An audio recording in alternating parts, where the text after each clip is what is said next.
જય સોમનાથ વિદ્યાર્થી મિત્રો, પી વિભાગના તત્વોમાં આપણે આગળ વધીએ તો છેલ્લા લેક્ચરની અંદર આપણે સમૂહ 16ના રાસાયણિક ગુણધર્મોની આપણે ચર્ચા કરતા હતા. ત્યારબાદ આજે આપણે ખૂબ જ અગત્યનો ટોપિક બરાબર કે સમૂહ 16ના કેટલાક અગત્યના સંયોજનો તેની ચર્ચા કરવા જઈ રહ્યા છીએ. બરાબર, ગયા લેક્ચરની અંદર આપણે હાઇડ્રોજન સાથેના સંયોજનો, ત્યારબાદ હેલોજન સાથેના સંયોજનો, આ બધા જ મુદ્દાઓની ચર્ચા કરી હતી. અને આજના આપણે આ લેક્ચરમાં સમૂહ 16ના અગત્યના સંયોજનોની આપણે ચર્ચા કરવાના છીએ.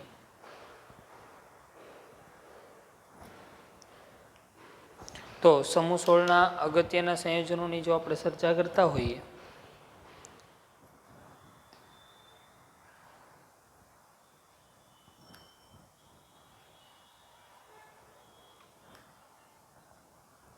તો સૌથી જાણીતું O2 એટલે શું થાય તો કે ડાયઓક્સિજન. ડાયઓક્સિજનની બનાવટ, ગુણધર્મો અને ઉપયોગોથી શરૂઆત કરીએ તો ડાયઓક્સિજન આમ તો ઔદ્યોગિક રીતે હવાનું પ્રવાહીકરણ કરીને નાઇટ્રોજનની જેમ બનાવી શકાય. બરાબર, હવાનું પ્રવાહીકરણ કરી અને સીધું જ મેળવી શકે. કોઈ પણ સંયોજન બે રીતે બનાવે, ઔદ્યોગિક રીતે અને બીજું પ્રયોગશાળામાં. તો પહેલાં ઔદ્યોગિક રીતે બનાવટ હોય તો બહુ જ સરળ છે. ઔદ્યોગિક બનાવટમાં શું કરવાનું છે તો કે એક જ વસ્તુ, ભાઈ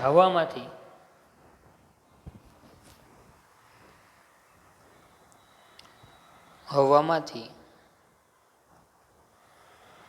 પાણીની વરાળ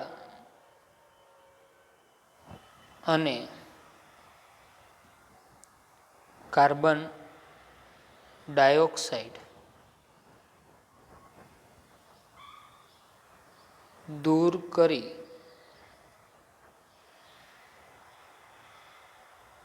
ત્યારબાદ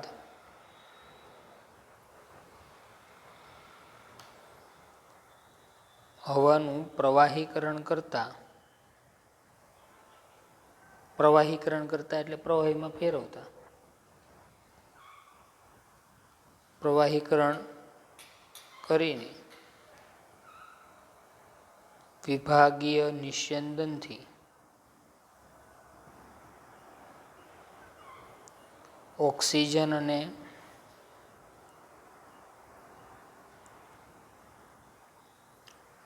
નાઇટ્રોજન મેળવી શકાય. પહેલા નાઇટ્રોજન છૂટો પડશે, પછી કોણ છૂટું પડશે? ઓક્સિજન.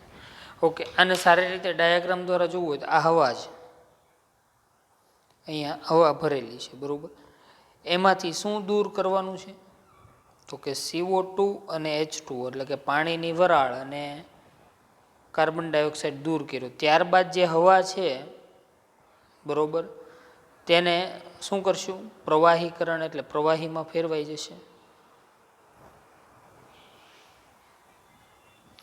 આ પ્રવાહી છે બરાબર, એમાં ફેરવાનું. ત્યારબાદ તેનું અહીંયા કઈ પદ્ધતિ અહીંયા ઉપયોગમાં લઈશું આપણે? વિભાગીય નિસ્યંદન પદ્ધતિ. પ્રવાહીનું અલગીકરણ કરવા માટે વિભાગીય નિસ્યંદન એટલે પ્રવાહીમાં હવે શું વધ્યું છે તો કે નાઇટ્રોજન અને ઓક્સિજન. તો વિભાગીય નિસ્યંદન કરો એટલે તમને શું મળી જાય તો કે પહેલાં નાઇટ્રોજન ને પછી શું મળે? ડાયઓક્સિજન. તો ઔદ્યોગિક રીતે હવા હોય એમાંથી પાણીની વરાળને કાર્બન ડાયોક્સાઇડ દૂર કર્યા બાદ આપણે તેનું પ્રવાહીકરણ કરી અને ત્યારબાદ વિભાગીય નિસ્યંદન કરતાં આપણને શું મળશે તો કે નાઇટ્રોજન અને ઓક્સિજન. ઓકે, તે અલગ પડશે. ચલો, આ હતી કઈ બનાવટ? ઔદ્યોગિક બનાવટ. હવે આપણે જે ચર્ચા કરવાની છે એ કઈ બનાવટની ચર્ચા કરવાની છે તો કે પ્રયોગશાળામાં બનાવટ. ખૂબ જ અગત્યનું છે. પ્રયોગશાળામાં બનાવટ. પ્રયોગશાળામાં બનાવટ માટે ઘણી બધી પદ્ધતિઓ વપરાય છે, બરોબર. અને મોટા પાયે જો ઓક્સિજન બનાવવો હોય, મોટા પાયે ઓક્સિજન મેળવવા માટે, એટલે વધારે પ્રમાણમાં ઓક્સિજન મેળવવા માટે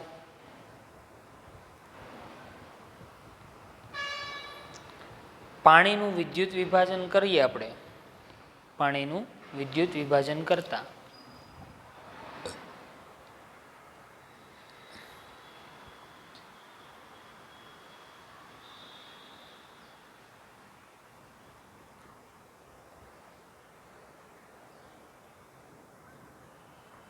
O2 અને H2 એટલે કે ડાયહાઇડ્રોજન અને ડાયઓક્સિજન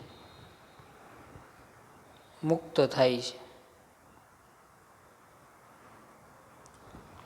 ઓકે, એને આપણે આવી રીતે સમજી શકીએ. પાણી એનું શું કર્યું છે? વિદ્યુત વિભાજન.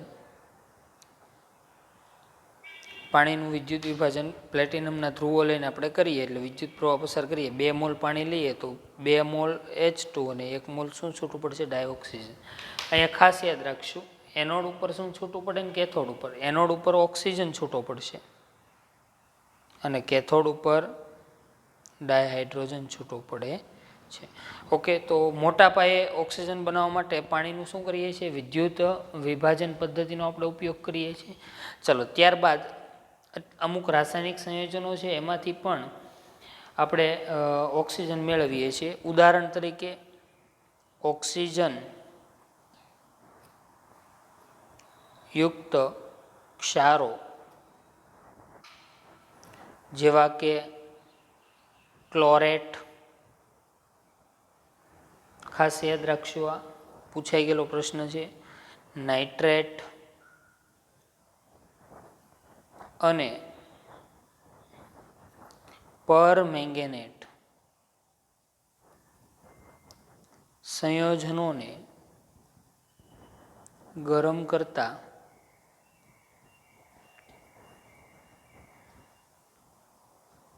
ઓક્સિજન પ્રાપ્ત થાય છે. ઓકે, ચલો ક્લોરેટની વાત કરીએ સૌથી પહેલાં. તો ક્લોરેટમાં હું ઉદાહરણ લઉં. ક્લોરેટ એટલે ClO3 minus ion, chlorate ion, chlorate ion. Okay, potassium જોડાઈ જાય તો શું નામ થયું? Potassium chlorate. પોટેશિયમ ક્લોરેટ એટલે KClO3. એને ગરમ કરશું એટલે અહીંથી KCl અને 3 ઓક્સિજન પરમાણુ છૂટા પડશે. જો હું 2 મોલ લઉં તો 2 મોલ KCl અને ટોટલ 3 દુ 6 એટલે આમ લખીએ કે 3O2. 3 મોલ શું મળશે? ઓક્સિજન છૂટો પડે છે. તો પોટેશિયમ ક્લોરેટ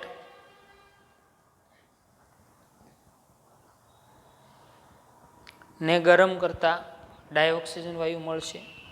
ઓકે, ચલો ક્લોરેટને પૂરું કર્યા બાદ આની જગ્યાએ સોડિયમ પોટેશિયમ ક્લોરેટની જગ્યાએ સોડિયમ ક્લોરેટ હોય તોય પ્રક્રિયા થશે. ઓકે, ચલો ત્યારબાદ નાઇટ્રેટ. નાઇટ્રેટ એટલે NO3 માઇનસ 1 આયન.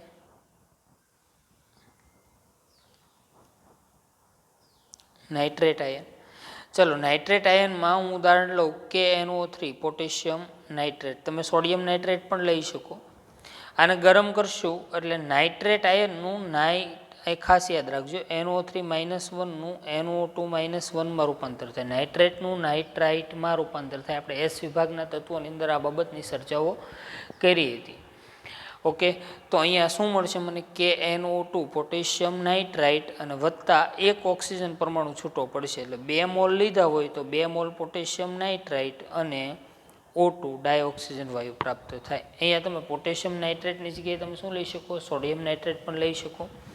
અહીંયા એક બાબત ખાસ ધ્યાનમાં રાખવા જેવી છે કે અહીંયા રિએક્શન તમને ટેક્સ્ટબુકમાં આપેલી નથી આ, બરોબર? એટલે ટેક્સ્ટબુકની અંદર તમે નોંધ કરીને લખી શકો. ચલો, ત્યારબાદ પર મેંગેનેટ આયનની વાત કરી છે. પર જો અહીંયા ઉપરની લીટીમાંથી જ એને અનુલક્ષીને જ આપણે રિએક્શન લખીએ છીએ. ઓક્સિજનયુક્ત ક્ષારો જેવા કે ક્લોરેટ, નાઇટ્રેટ અને પરમેંગેનેટ સંયોજનોને ગરમ કરતાં શું પ્રાપ્ત થાય છે? ઓક્સિજન. ઓકે, ચલો હવે આપણે આગળ વધીએ. પરમેંગેનેટ એટલે શું થયું તો કે MnO4-1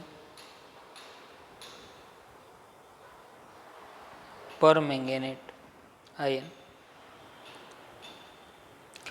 આ પરમેંગેનેટ આયનનું આપણે ઉદાહરણ લઈએ તો એની અંદર ઉદાહરણમાં આપણે લઈશું KMnO4 બરોબર, પોટેશિયમ પરમેંગેનેટ KMnO4.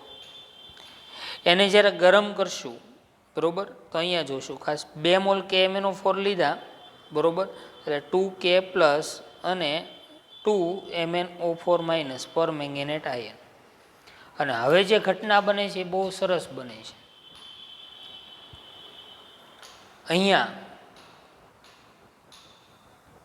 અહીં એક પરમેંગેનેટ આયન એમનેમ રહે છે, બીજો પરમેંગેનેટ આયન જે છે બરોબર એમાંથી મેંગેનીઝ ડાયોક્સાઇડ છૂટો પડી જાય MnO2, એટલે અહીંયા હું લખું મેંગેનીઝ ડાયોક્સાઇડ.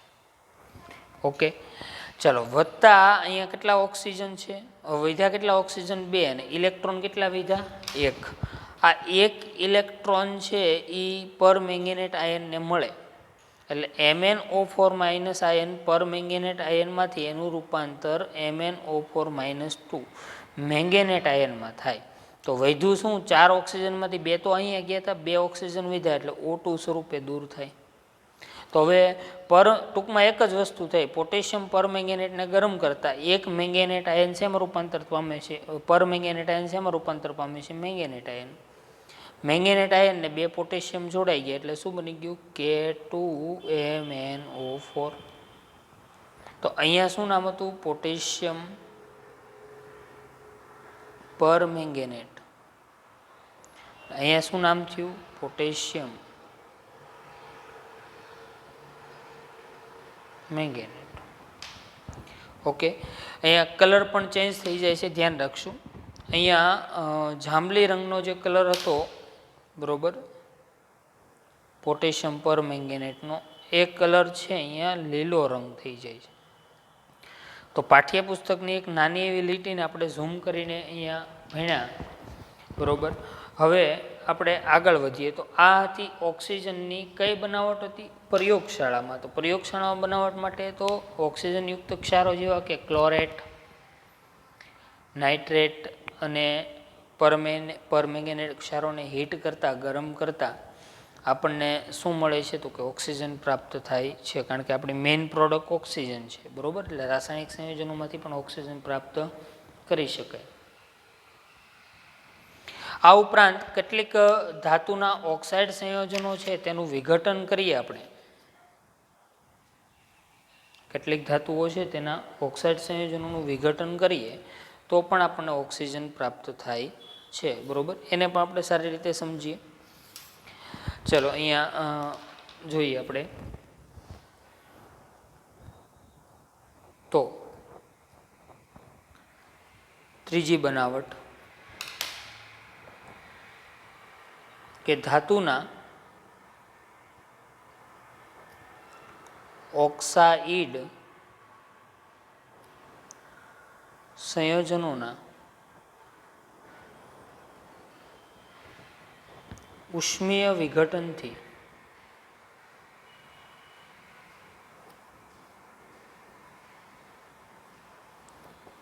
ડાયઓક્સિજન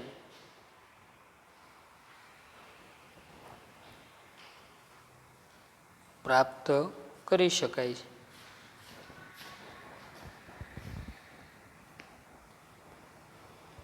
ડાયઓક્સિજન પ્રાપ્ત કરી શકાય છે. ઓકે, કઈ રીતે એની વાત કરીએ તો સૌથી પહેલું ઉદાહરણ હું લઈશ સિલ્વર ઓક્સાઇડ એટલે Ag2O.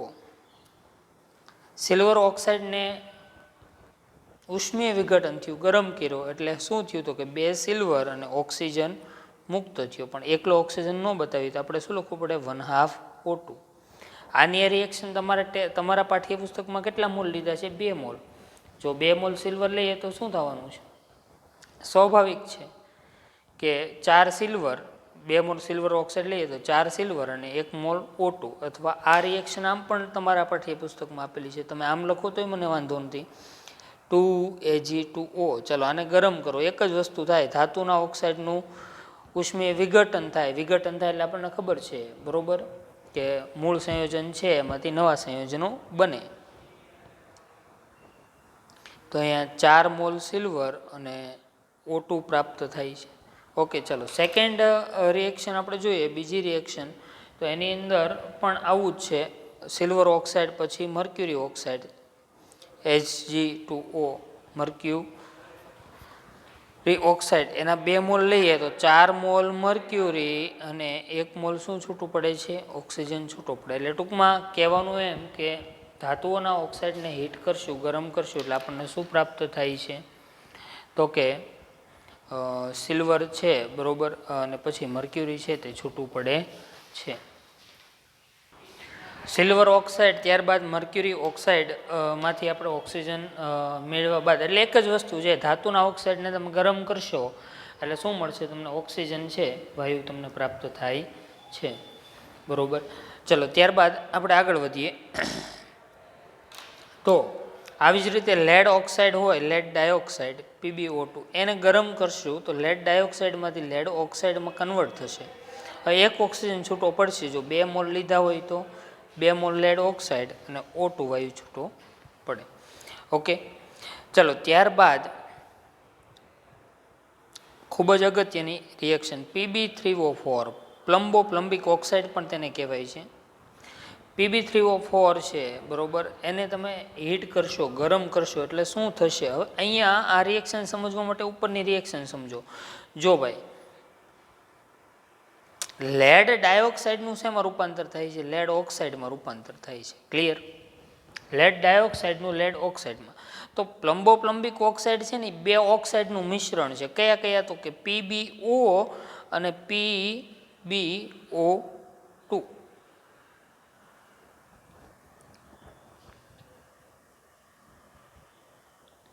બરોબર. હવે અહીંયા ખાસ ધ્યાન રાખશું, ઓક્સિજન કેટલા છે? 4, અહીંયા કેટલા આવ્યા? 2, એટલે 2PbO અને PbO2. ઓકે, PbO2 માંથી શું મુક્ત થવાનું છે? ઓક્સિજન મુક્ત થવાનો છે. PbO2 માંથી શું મુક્ત થવાનું છે? એક ઓક્સિજન મુક્ત થવાનો છે બરોબર. અથવા આ એમ પણ લખી શકો Pb2O3 અને PbO, પરંતુ આ ઇઝી રહેશે, 2PbO અને PbO2 નું મિશ્રણ છે. ઓકે, ચલો 2 મોલ હોય તો ટોટલ PbO કેટલા થયા? લેડ ઓક્સાઇડ 4 મોલ, અને PbO2 કેટલા મોલ થયા? 2 મોલ. આ PbO તો એમનેમ જ રહેવાના, એનું તો કોઈ રિએક્શન થવાની નથી. રિએક્શન કોની થવાની? PbO2 જે ઉપર હતી. તો 2 મોલ PbO2 હોય તો કેટલા PbO બને? ટોટલ 2. તો આમાંથી 2 લેડ ઓક્સાઇડ અને O2. ઓકે, તો હવે અહીંયા સમજવા જેવી બાબત છે. ટોટલ લેડ ઓક્સાઇડ કેટલા થયા? 2 ને 4 6, એટલે 6 લેડ ઓક્સાઇડ વત્તા કયો વાયુ છૂટો પડે છે? ઓક્સિજન વાયુ છૂટો પડે છે. તો આ હતી ડાયોક્સિજનની ધાતુના ઓક્સાઇડમાંથી બનાવટ. અને ત્યારબાદ હવે આપણે આગળ વધીએ. ચોથી બનાવટ તો ખૂબ જ ઇઝી છે કે hydrogen peroxide H2O2. Hydrogen peroxide સરળતાથી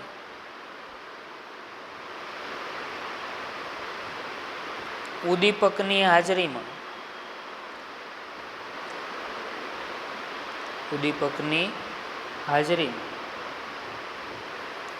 પાણી અને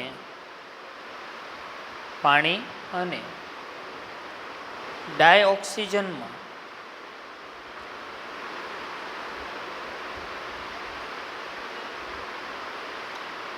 વિઘટન પામે છે. હાઇડ્રોજન પેરોક્સાઇડ એટલે શું થયું હતું કે H2O2, એનું વિઘટન થયું એટલે પાણી એને શું મુક્ત થયું? તો કે એક ઓક્સિજન. આપણે હાઇડ્રોજન ચેપ્ટરમાં વિગતે ભણેલા છીએ. ચલો 2 મોલ લઈએ તો 2 મોલ લઈએ તો 2 મોલ હાઇડ્રોજન પેરોક્સાઇડ હોય તો શું થશે? 2 મોલ પાણી અને 1 મોલ શું મળશે? ડાયોક્સિજન પ્રાપ્ત થશે. અહીંયા ઉદ્દીપક તરીકે મેંગેનીઝ ડાયોક્સાઇડ છે એનો આપણે ઉપયોગ કરીએ છીએ, ખાસ ધ્યાન રાખશું. તો આ હતી ડાયોક્સિજનની પ્રયોગશાળામાં અને ઔદ્યોગિક બનાવટની ચર્ચા કરી. અને ત્યારબાદ હવે આપણે આગળની ચર્ચાઓ છે આગળના ક્લાસની અંદર આપણે પાછા કરશું.